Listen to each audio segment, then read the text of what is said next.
যদি আমারও মেরে ফেলতো আমার কোনো আফসোস ছিল না। আমার কোটি কোটি জীব মেরে ফেলাইছে। আমি সুষ্ঠু বিচার চাই। আমি এখন আছি সাতক্ষীরার পলরা উপজেলার সোনাবাড়িয়া গ্রামের একটি আমবাগানে, যেখানে 200 মৌ বাক্স দিয়ে মৌচাষী তার কাজ চালিয়ে যাচ্ছে।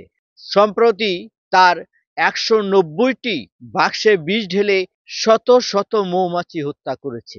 কে বা কারা? ওসমানের কথা, আমার সাথে শত্রুতা থাকতে পারে কারো কারো, তাই বলে এই মৌমাছি এই জীবের সাথে কেন শত্রুতা, এই জীব হত্যা কেন করা হলো, এর বিচার তিনি চান। 26 তারিখ সকালবেলা আমার এই কলোনিগুলো 190টি বক্সে আমার সব বিষ দিছে।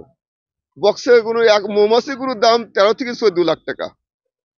আমি আমি সুষ্ঠু বিচার চাই যে আমার এই মৌমাছি, আমি অন্যায় করলেও আমার জীব অন্যায় করেনি। যদি আমারও মেরে ফেলতো আমার কোনো আফসোস ছিল না। আমার কোটি কোটি জীব মেরে ফেলাইছে।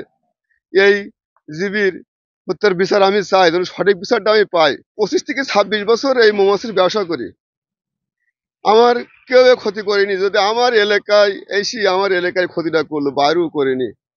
এখন আমি এই যে বা যারা করেছে এই মৌচাষিটা করছে, অন্য কেউ করেনি। আমার ক্ষতি এই মৌমাছিরা লোকই করেছে। আমার এনজিও লোন নেবো আছে প্রায় 3 লাখ টাকার মতন। বিসিকির থেকে লোন নেবো আছে আমার 50,000 টাকার মতন। এই আমি 3 থেকে 4 লাখ টাকা খালি লোনের পরে চলি। তারপরে আরো আরো আমার আরো 4 লাখ টাকা মনে করেন যে লিচু নেবো আছে। স্থানীয় লোকজন আমাদেরকে জানিয়েছে, মৌমাছি যেমন পরিবেশ রক্ষা করে, তেমনি মধু উৎপাদন করে দেশের উপকারে আসে। মৌমাছি পরাগায়ন করে ফসলের উৎপাদন বাড়ায়। তাহলে সেই মৌমাছিকে কেন হত্যা করা হলো? এই যে চাষির যে কত ক্ষতি হয়েছে, প্রায় 15 লক্ষ টাকার মতো, এই ক্ষতিটা যেন আর কেউ না করে। সর্বশান্ত হয়ে গেছে। তার পাশে মৌ ব্যবসায়ীরা কিছু দাঁড়িয়েছে এবং তারা কিছু বাক্স দিয়ে তারকে সহযোগিতা করার চেষ্টা করছে।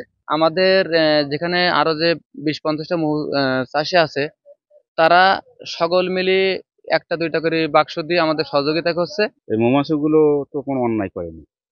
মৌমাছিগুলো তো প্রাকৃতিক মধু সঞ্চয় করে এরা দেশের সর্বমুহূর্ত রক্ষা করে, দেশের উৎপাদনে মধুর উৎপাদন অনেকটা বাড়িয়ে দেয়। অসহায় মৌচাষী যদি দাঁড়াতে পারে, তাহলে তার সংসার যেমন বাঁচবে, তেমনি সরকারের মধু উৎপাদন হবে, তেমনি ফসলের পরাগায়ন হয়ে ফসলের উৎপাদন বাড়বে।